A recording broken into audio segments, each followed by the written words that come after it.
everyone, and my name is Sheila, and today we're gonna read the new book and new stories. And the name of the story is Magic Tree as Merlin Missions 5 Carnivore at Candlelight. And today we're gonna start reading at chapter 1, a book on magic, and the end of reading at chapter 3, okay? And now, are you ready for this one book with a lot of stories? And now, here we go. And first, you can read The Magic Tree at Merlin Missions 5 Carnivore at Candlelight. Chapter 1, a book on magic. Dawn was breaking in the frockery woods. Jack saw a light shining up ahead. He ran to it. It runs so fast. Oh, yes, Jack saw. Oh, he couldn't hear his feet hitting the ground. He couldn't feel the frosty winter air. As Jack got closer to the light, he could see the magic tree at the top of the tallest oak. A girl and the boy was waiting out of the window. The girl and the dark baby hair with the sea blue eyes. The boy had tossed hair with a big grin on his face. As the two kids waved at him, Jack felt incredibly happy. Jack, wake up! Jack opened his eyes. His sister, Annie, was standing beside his bed. He was wearing her winter jacket. It was barely light outside. I just have dreamed about the treehouse, she said. Really? Jack said simply. I dream about we were running through the woods at dawn, said Annie. And when we got to the treehouse, Teddy and Kathleen were there waiting for us. Jack sat up. I have the same dream, he said. Meet you downstairs, said Annie. Annie left Jack's room, and Jack jumped out of the bed, put his glasses and threw his clothes. He grabbed his winter jacket and his backpack. Then he slipped quietly down the stairs and out into the front door. Annie was waiting into the porch. The February air is chilly, frost sparkling in the grass where the sun rose over to a frockery wood. Ready? Said Annie. Jack nodded and zipped his jacket. Without another word, he and Annie hurried up their street, headed into the woods. They ran through the long shadows of the early morning between the bare winter trees, and they stopped it. The treehouse was back, just as Jack had seen in his dream. It was high in the tallest oak tree, shining into the cold morning light. Wow, breathed Jack. Dreams can come true. Yep, said Annie. Teddy, Kathleen. No one answered. I guess only part of the dream came true, Annie said sadly. She grabbed the rope ladder and stirred it up. Jack followed. Annie climbed into the treehouse. Oh, wow, she said. What is it? Said Jack. They are here, said Annie in a loud whisper. Jack climbed behind her. Their friends and Teddy and Kathleen, appearance of the Morgan they lay sitting under the treehouse window, wrapping in heavy woolen cloaks. They were both fast asleep. Oh, hey, sleepyhead, said Annie. Wake up! Kathleen blinked and yawned. Teddy rubbed his eyes. When he saw Jack and Annie, he gave him a wide grin and leapt his feet. Hello, he said. Hello, cried Annie. She threw her arms around Teddy. We both dreamed you're here. Ah, then our magic worked, Teddy and Kathleen suggested. We send dreams to let you know we're here, and it seems our magic sent us to dream as well. But now we're all awake, said Kathleen, and I'm very glad to see you. She stood up, drawing her cloak around her. Her blue eyes sparkled like sweater into the down light. I'm glad to see you too, Jack said shyly. Are you taking us to our other Merlin mission? Said Annie. Not actually, said Teddy. Merlin had almost important missions for you, but this time we will not be going alone. Oh no, said Annie. What if we need your magic to help us? Teddy and Kathleen looked at each other and smiled. Then Kathleen turned back and Jack and Annie. Morgan thinks you may be ready to use your magic on your own, she said. Really? Said Jack. Yes, said Teddy. But Mullen is very courteous about assuring magic powers when mortals even with two worthy as you.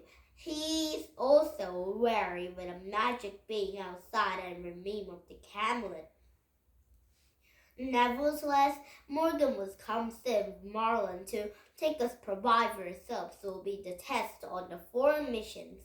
But we don't know any magic, said Jack. Remember what I told you on our last adventure, said Teddy. If we all work together, anything's possible, said Annie. But you just said you weren't coming with us. That's true, said Kathleen. That is why we bring you this. She reached into a pocket with a clock and pulled out a small handmade book.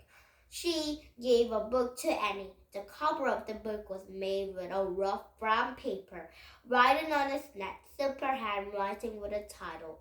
10 Magic Reminds for Annie and Jack from Teddy and Kathleen.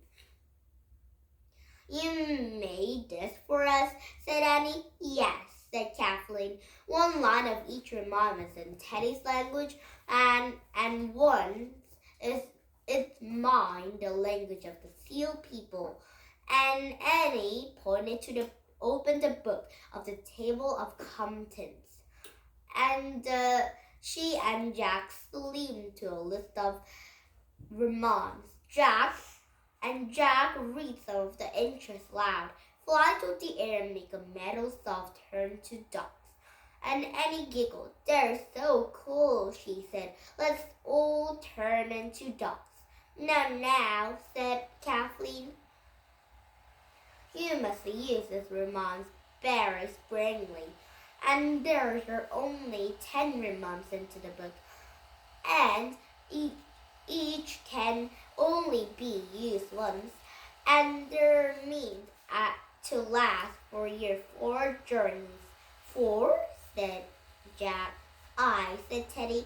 Mullen was agreed that if you can use the magic Worsley on 4 missions, he can teach the secrets about will allow you can make magic on your own.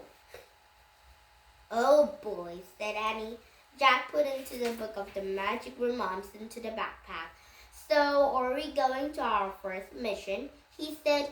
This research book from Morgan we will tell you, said Teddy. We looked at our book and handed it to Jack. The cover showed a bright, colorful city surrounded by water, and Jack reached the title around. A visit to Venice, Italy. I have heard of Venice, said Annie. Last year, Uncle Gain of the Uncle Michael went there to the vacation. Tis city that long welcome travelers, said Teddy. But you and Jack will travel to Venice into the 260 years ago. What will we do there? Said Jack. Mullen was prepared to take helpful directions from you, said Teddy. We pulled the ladder. He pulled the ladder out of the pocket and Clark gave it to Jack. Read this when you get to the Venice. Okay, said Jack. He pulled Mullen's ladder and Morgan's research book into his backpack. Wait a minute, said Annie. If we take the trios to Venice, how will you guys get back to Camelot? Teddy and Kathleen smiled to hold their hands. We each wore a ring made of the pale blue glass. These magic rings belong to Morgan, said Kathleen. They will take us home. Remember, Teddy said to Jack and Annie, follow Mullen's directions carefully. If you prove yourselves to be wise and brave helpers, he will call you form again soon. Kathleen nodded. Goodbye now, she said. to Jack and Annie. Good luck. Kathleen and Teddy raised his glasses rings to their lips. Together they whispered words too softly to be heard, a blew on his rings. Before Jack and Annie's eyes, two young circles began to fade up the cool morning air. Instance, they have disappeared completely. They're gone, breathed Jack. I guess it's time for us to go too, said Annie, and Jack took a deep breath. Then he pointed at the cover of the Bennis book. I wish we could go there, he said, and the wind started to blow, the treehouse started to spin. It spun faster and faster, and everything was still, absolutely still. Now they're really going to a Bennis and do a lot of missions and read a 10 rhymes. So they can do a lot of missions, so they have a lot of clue for that, so it might be very nice. Now chapter 2, Carnival. Annie laughed.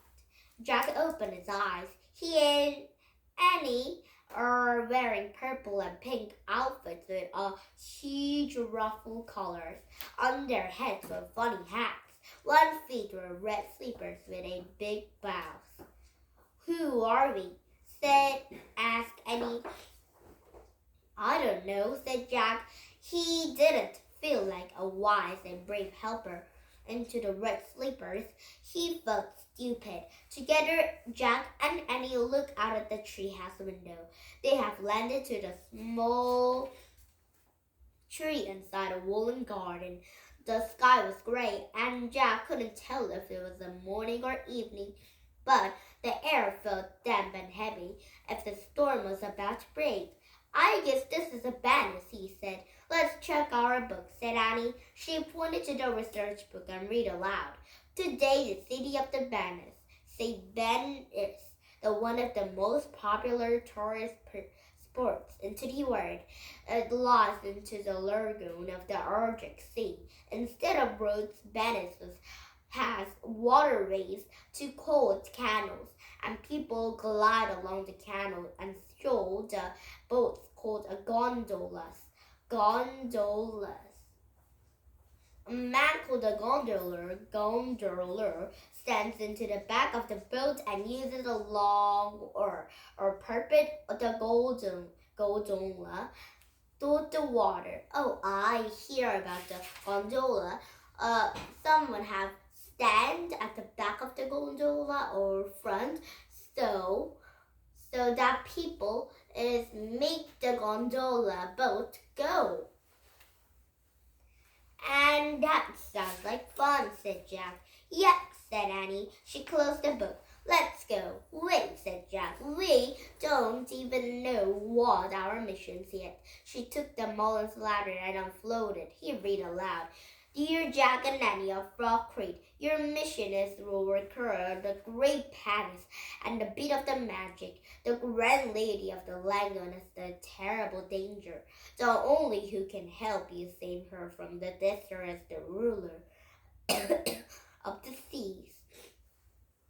To locate him, follow these directions.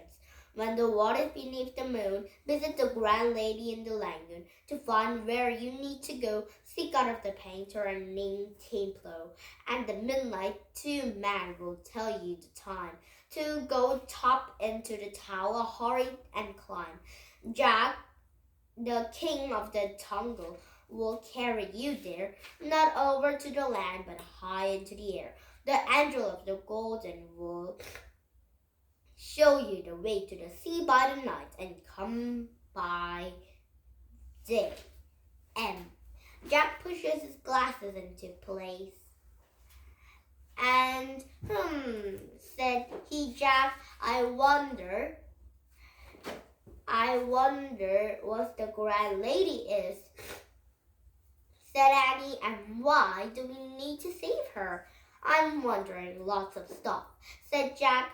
What about the king of the jungle in the city? Not a jungle, but about an angel. And let's just take one of the time, doesn't Annie? What's supposed to do first?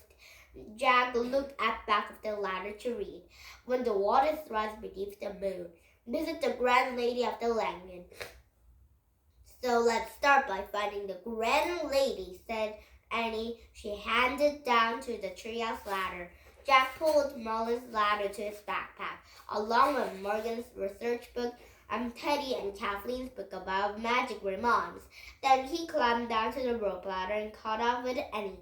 And Jack and Annie walked on the pebble path with the sky darkened. Good, replied Jack. It was night. It doesn't want anyone to see him with the silly outfit, exceptly with the red sleepers with the bows.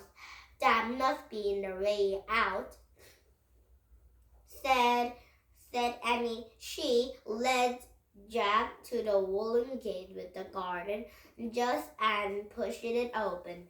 Jack and Annie stepped through the gate into the quiet, empty walkway. Next to the work was the narrow line of water. I guess that's a canal, said Jack. That must be the gondola, said Annie. She pointed to the long, curve-back boat, rounding and grinning silently. Canal do them. Yikes, whispered Annie. There are two people in the boat, a gondola and a passenger. They each wore a black cloak with a white gloves, ghostly the white mask. The mask had got a pointy nose with shaped like a bird wing. The passenger into the middle of the boat, holding the lantern. The gondola stood into the back and pushing the oar through the water. They look just weirder than us, said Annie. Hello, no kidding, said Jack. Hello, the passenger shouted. The person the voice made of muffled behind the one mask. Did you need help? Yes, said Annie, shouted back. Can you take us to the Grand Lady of the Langan? Yes, of course. She's back that way, answered the masked passenger. Come. Great, said Annie. She grabbed Jack's hand and pulled him over to the gondola. The gondola rocked a bit as she and Jack climbed aboard with the two seats behind the gondola and passenger. The gondola pushed gondola away from the landing. The long oar made the soft splashes in the water and moved into the canal. Jack cleared throat. Excuse me, he said. Why are you wearing bird masks? For a carnival, of course, said the passenger. Why are you wearing your clown costumes? No. Oh, yes, sure, said Jack. The gondola slid through the canal. Jack snapped into the search book without a backpack. Oh boy, carnival, Annie whispered Jack. I hope it's a roller coaster. I don't think they have a roller coaster 206 years ago, whispered Jack. Jack looked up to the carnival and to the index.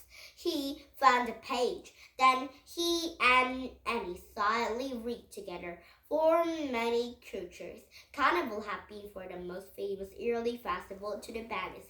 For carnival, people discuss them anything they want to be rich, poor, male, female, young, and old are the key equal during carnival.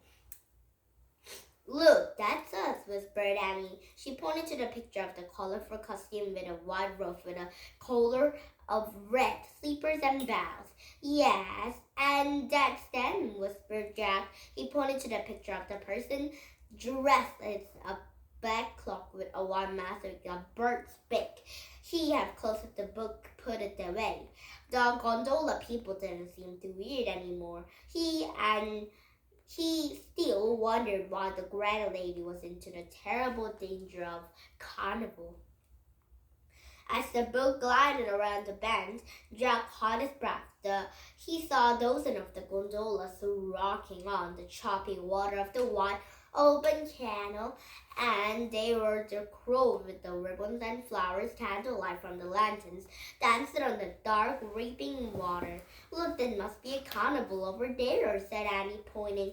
The distant thousand of candles twinkled to the shoreline. Sounds like a louder clapping shouted forward of the water.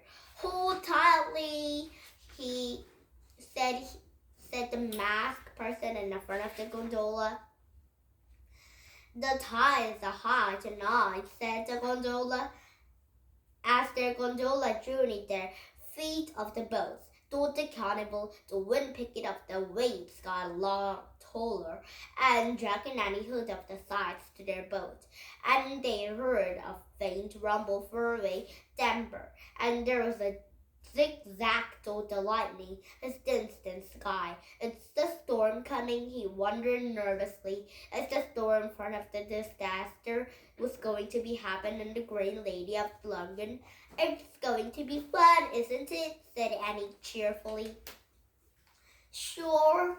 He tried to shake off his worries, and the wind tide helped push the gondola toward the twinkling candles of carnival.